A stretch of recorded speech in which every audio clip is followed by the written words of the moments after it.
Hello guys, muraho mumeze bon murakomeye. Je ndaho ndashima Imana. Uyu munsi nshaka kuganira n'abadamu. Abadamu bashitse mu rugo basanga muri urwo rugo hari urukundo, muri urwo rugo umuhungu na nyina bahuza, muri urwo rugo umuhungu na bashikiwe bahuza, ariko kuva ashitse muri urwo rugo umuriro watse.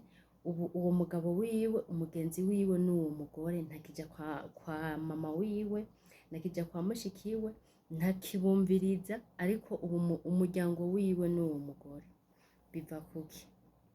Biva kuki kugira ngo mushobore kugira gusanga umuryango uhuje ukundana mukaca muza kuwucanishamo? Mwabadamu mwe murakwiye kwikebuka mukamenya ko uwo mugabo wanyu mudashobora kumubuza mama wiwe, kumwankisha mama wiwe, mudashobora kumwankisha abo bavukanye bose ibere rimwe. Mubitahure neza, mwe ntimuze none kubera iki mutaraza bahuza, kubera iki bitari bimeze nk'uko bimeze ubu? Biva kuki? Akenshi usanga ari wa muhungu ashobora kwitwararika famiye yiwe. Nimba mama wiwe afise amikoro make, menya ko yamutwaye inda amezi 9, nawe yahangayitse, yagumye utwaronse twose ari kugira uwo mwana wiwe azotera imbere. Kumbure niyamara gutera imbere agakura akagera mu bigero, aze yibuke umuvyeyi hanyuma nawe amufashe. Ariko uwo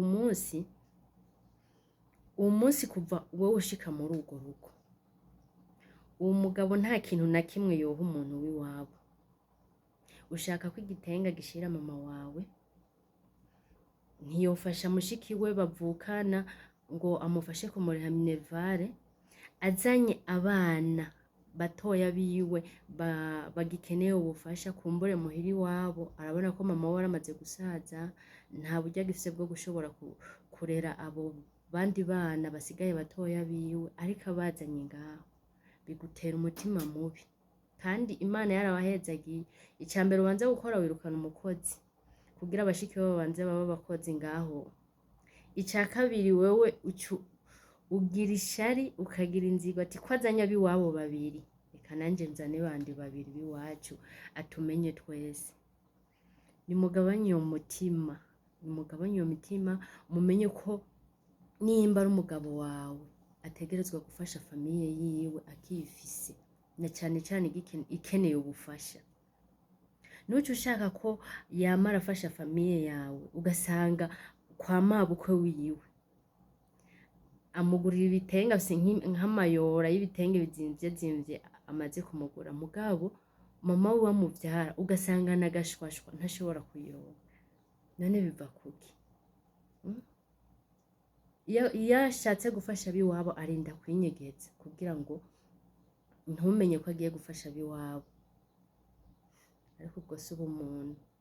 Menya ko urya muvyeyi yamutwaye inda amezi 9 mu nda, menya ko yahangayitse kurera umwana biragoye. Nawe uri umuvyeyi, niwavyara abo bana biwawe bakazokugira nk'uko uriko urashaka ko uwo mugabo wawe amera, bizokubabaza.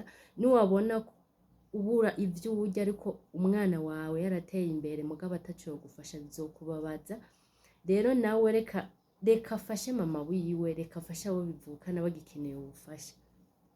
Mwabagabo mwumvira abagore banyu.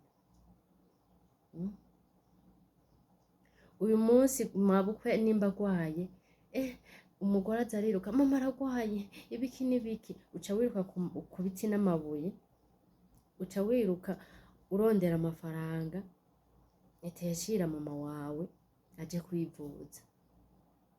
Habaye ikibazo iki n'iki muhira, ibiki n'ibiki, nkeneye ubufasha bwawe.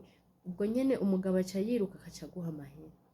Mugari ikibazo cabaye muhira iwabo n'umugabo wawe, we ntushaka ko yokura mu mahera yiwe ngo agende kubafasha, ushaka gusa ngo afashe famiye yawe. Murumva ivyo bintu ari vyiza?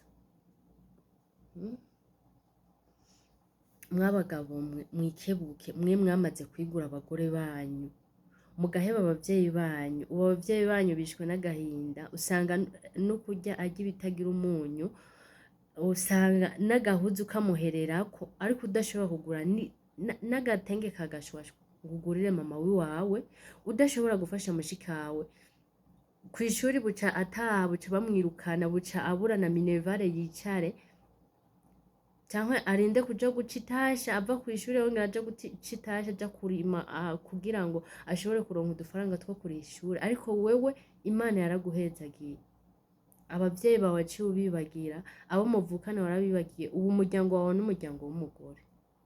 Uwo mugore rero wigura, umunsi wagize ikibazo, uragize ikibazo gikomeye, swate barakugonze, swate uhuye n'ikindi kibazo c'ubugwayi bukomeye bumwe utazoshobora kuva ngaho mu nzu, nta wundi muntu uzobona atari mama wawe. Uwo mugore azokuba hafi iminsi mikeya, iyindi minsi azoca atangura kugusuzugura, azoca atangura kwigira mu bandi bagabo bakomeye, kandi uzokwicuza. Ariko umuntu azogushikako ni mama wawe. Mama wawe azokugwaza, mama wawe azokuba hafi. Nico gituma mwabagabo nimwitwararike abavyeyi banyu bakiriho, nimubakunde, nimubahe ubufasha nimba bakeneye ubufasha, mureke kumva amabwire y'abo bagore banyu.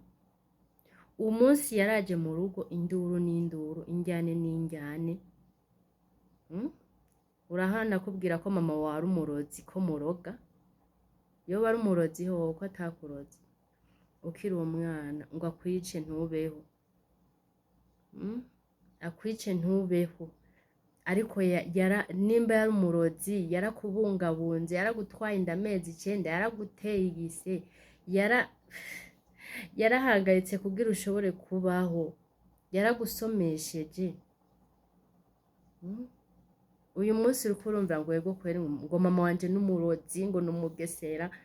Wabaye umugesera ubu nyene uri umugabo warakuze. Kare ukiri umwana ntiyari umugesera, yarakwitwararitse, yaragukujije. Ndababwire mama ni mama, mama ni mama. Mwabadamu mwe namwe muri mungo mukaca mushaka guteranya abantu bo muri urwo rugo wasanze bahuza, ukaca uza kubacanishamwo. Uwo munsi kwa muramu wawe ntushobora guhonyorayo, kwa muramukazi wawe ntushobora guhonyorayo. Nukuri ndabakebuye, nimugende musubizane, mushire hamwe, mureke kuba ingare. Ego arashobora kuba afise uwo mama wiwe, ugasanga abantu bamaze gukura biba bigoye, hari igihe nyene aba yinwera n'utuyoga, ugasanga arakaze, aravuga, aragirane. Ariko mwubahe nka mama wawe, niyavuga wihorere. Mumwubahe nka mama wanyu, mureke abagabo banyu nimba bipfuza gufasha famiye yabo, afise amikoro, ashobora kubona ati batoya banje ntibokwicara, mama ntagishoboye kubarihira ishuri, reka ndabarihire. Namwe nimureke kugira imitima mibi, nimureke kugira inzigo. Naza n'abashikiwe ngaho, reka kuca uvuga ngo nanje ngo reka ce nzana ngo ko azanye 2 nzane bandi 2. Oya, reka ubufasha babuhe abo bukenewe. Nimba ashoboye kubafasha bose nabo biwanyu, sawa. Mugabo reka kwerekana umutima mubi, reka kugira inzigo, reka gufata umuntu yarahuje n'umuryango wiwe, umuntu yarahuje na famiye, uwo munsi uca umwankanisha na famiye yose, asigara umuryango wiwe ari wewe umugore wiwe. Umunsi hariho ingo utoshobora uvuga ati kubera urya mugore wa naka harya hantu sishobora no kuhaca. Ugasanga bofre wawe ntiyohaca ngo anwe n'amazi, ntibishoboka kubera ko bakuzi wewe. Ugasanga muramukazi wawe ntiyohaca ngo anwe amazi canke ngo umuhembure. Urwo rugo rwarahebwe, ni rw'uwo mugore n'umugabo. Ubu byaramaze kurangira.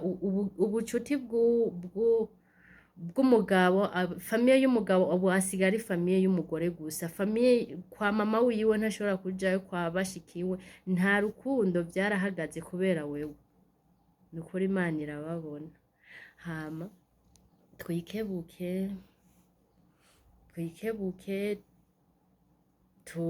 tumenye ko abavyeyi baba bavyara abagabo bacu natwe ari abavyeyi bacu, ntitwikunde cane, ntidushake ko ivyiza vyoba mu miryango iwacu, reka dufashanye twese hama murakoze cane.